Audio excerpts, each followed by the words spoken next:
Salam sejahtera, terima kasih karena bersama dengan saya di Nazilin Unity Channel. Ini satu lagi balasan penjelasan daripada Timbalan Perdana Menteri yang pastinya mengejutkan seluruh Perikatan Nasional. Kata Timbalan Perdana Menteri Fadilah Yusof, tiada derau perjanjian kerajaan pembangkang. Ini secara tidak langsung menutup dan menoktahkan terus dakwaan-dakwaan yang dinyatakan oleh beberapa orang pemimpin daripada Perikatan Nasional yang kononnya mengatakan sudah ada deraf perjanjian antara kerajaan pembangkang. Rupa-rupanya, menurut Timbalan Perdana Menteri, itu semua tidak berlaku.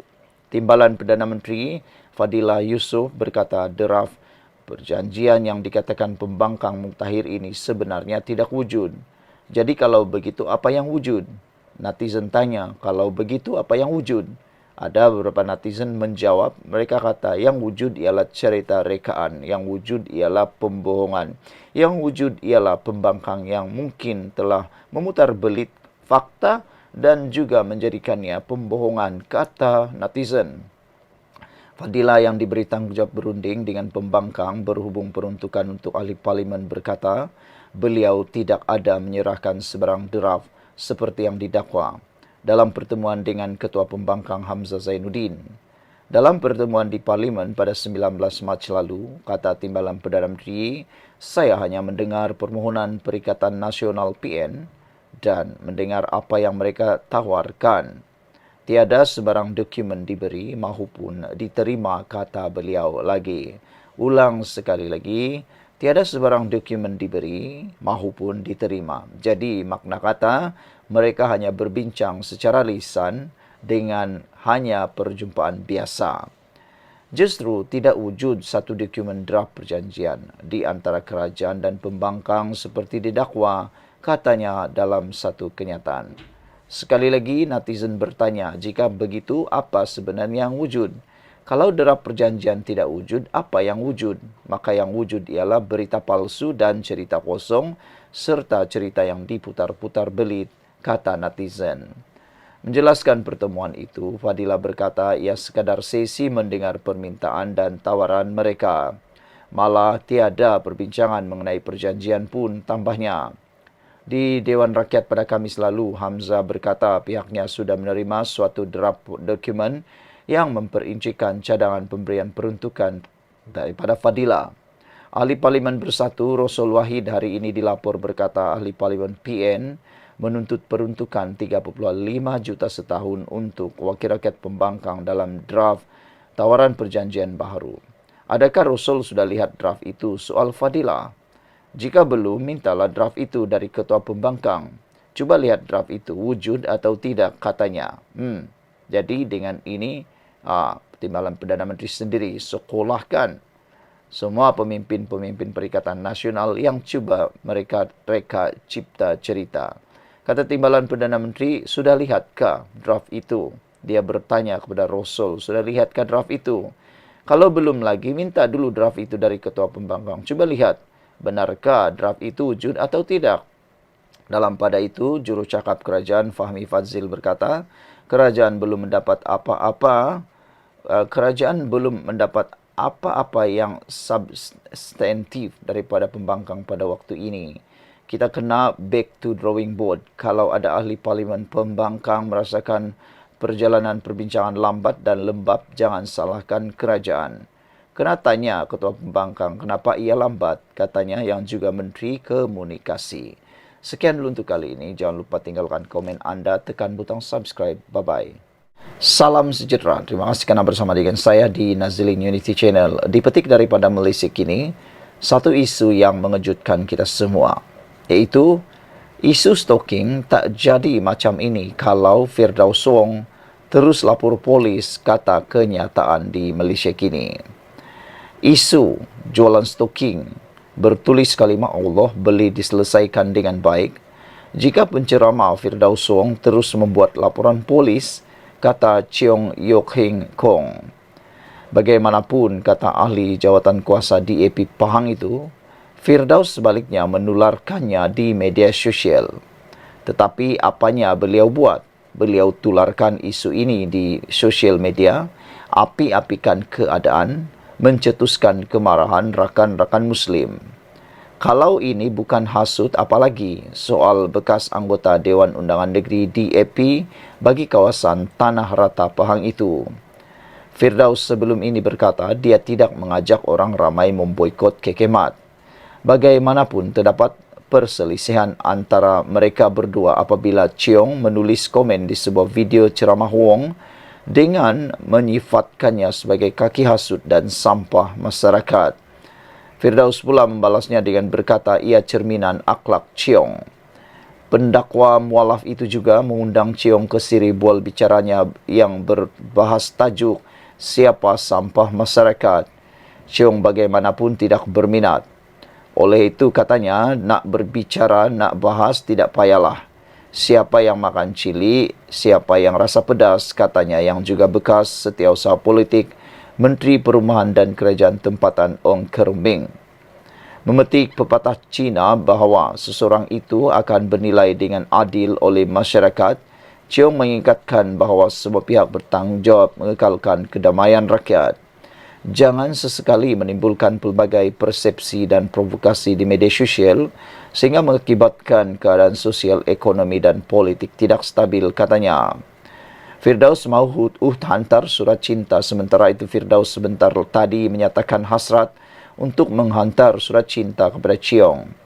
Ada sesiapa yang tahu alamat Cheong Yok Kong atau mungkin Tuan Badan sendiri berani untuk berkongsikan alamatnya kepada saya? Peguam saya ada surat cinta kepada saudara Cheong, katanya di media sosial. Firdaus berkata tidak masalah, Cheong tidak mahu berbahas dengannya, tetapi janganlah sampai mengeluarkan kenyataan yang tak sepatutnya. Awak bekas YB mesti tahu undang-undang kan? Saya dulu kini selamanya adalah YB yang berdakwa. Lepas ini kita sembang menerusi peguam sahaja, saudara Cheong, katanya. Kekemat telah memohon maaf dan menarik balik jualan stoking yang diimport dari China itu. Bagaimanapun Kekemat dan bekas pembekalnya dijangka didakwa hari ini di mahkamah berhubung isu itu.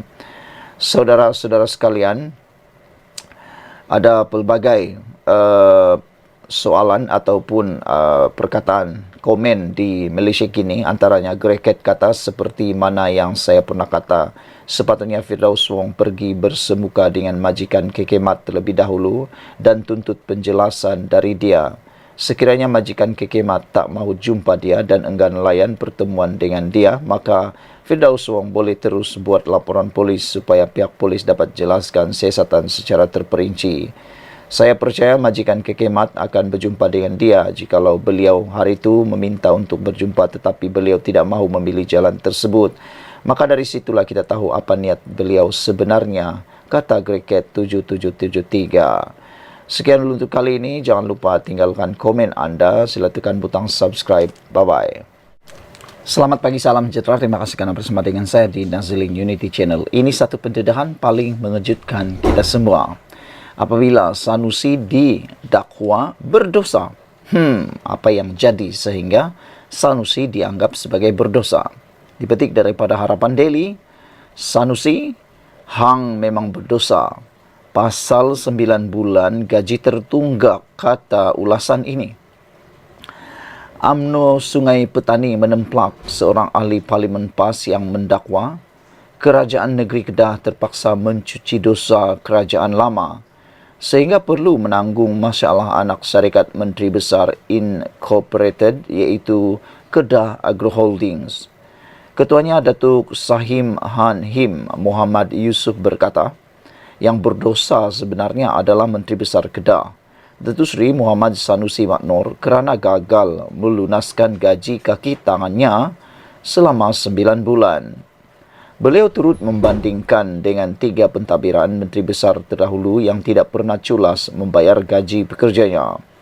Baru-baru ini ada satu ahli berhormat dari ahli Parlimen PAS. Dia sebut Kedah Agro Holdings ini dosa orang-orang lama yang terpaksa dicuci oleh kerajaan negeri.